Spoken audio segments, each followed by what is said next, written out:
আমি বাঁচতে চাই। আমার 3 বেলা খাবারই জুটে না, এখন আমি চিকিৎসা করব কি ভাবদি। কান্না করো না মা, আল্লাহ কোনো একটা ব্যবস্থা করে দিবে, আমি আছি তো মা।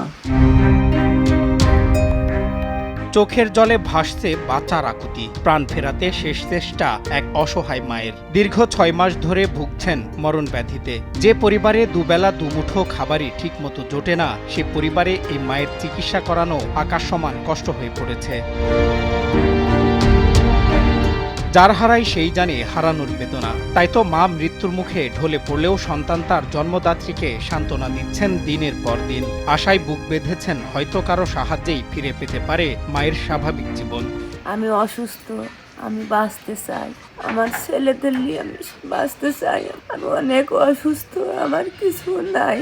কুষ্টিয়ার দৌলতপুর উপজেলার প্রাগপুর ইউনিয়নের রঘুনাথপুরের বাসিন্দা পান্না বেগম। স্বামী ভ্যান চালক মাহাব ইসলাম। ভ্যান চালিয়ে যা আয় হয় তা দিয়ে কোনো রকম দিন পার করলেও হঠাৎ স্ত্রীর হার্টের 2 ভাল্ব নষ্ট হয়ে যাওয়ায় পরিবারে নেমে এসেছে আধার। আল্লাহ যদি সহায় থাকে তাহলে আমার মাকে আমি ফিরে পাবো। আপনারা যদি সাহায্য করেন আমার মা হয়তো বা আমার কাছে থাকতে পারবে, আল্লাহ আমার মাকে ফিরাই দিবে। অনেক টাকা লাগবে, 4.5 লাখ টাকা অপারেশন করতে লাগবে, এখন আমাদের পক্ষে সম্ভব না এত টাকা, তো আপনারা একটু সাহায্য করেন।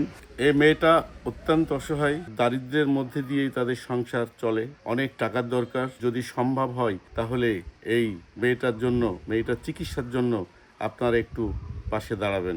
এ পর্যন্ত বাড়ির গরু ছাগল বিক্রি করে ও ঋণ নিয়ে চিকিৎসার পেছনে প্রায় 2 লাখ টাকা খরচ করলেও অপারেশনের জন্য প্রয়োজন প্রায় 5 লাখ টাকা, যা পরিবারটি জোগাড় করতে না পারায় বন্ধ আছে পান্না বেগমের চিকিৎসা। তাই তো মানুষের দাঁড়ে দাঁড়ে সাহায্যের আশায় ঘুরছেন এখন। আমরা লোন উঠাই মার চিকিৎসা করতে পারছি না। ভ্যান ছিল, ভ্যানও বিক্রি করার এখন পরিস্থিতি চলে আসছে। এরকম পরিস্থিতিতে আমার মারও চিকিৎসা করতে পারছি না। এই বয়সে আমার মাকে আমি হারাতে চাইনি।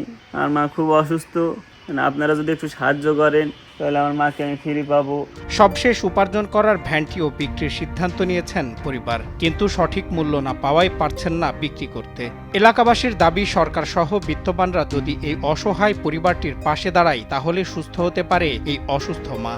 6 মাস ধরে অসুস্থ, টাকা মানে চিকিৎসা করতে পারে না। সবাই সাহায্য করলে একটু দেখা গেল যে মেয়েরা ভালো হতো। আমার ভাবেও তো ধরেন অসহায়, ভাইটাও অসহায়, টাকা পয়সা নাই, জমি জায়গা নাই, কিছু না। আমার ছোট মাস 5 মাস ধরে অসুস্থ, আসলে টাকা পয়সা নাই। আপনারা যদি একটু সাহায্য করতেন তাহলে ভালো হতো। এদিকে স্থানীয় জনপ্রতিনিধি এই অসহায় মায়ের পাশে দাঁড়ানোর আহ্বান জানান বিত্তবানদের। পান্না খাতুন, মেয়েটা দীর্ঘদিন 2টো ভাল্ব নষ্ট হয়ে বিছানাগত।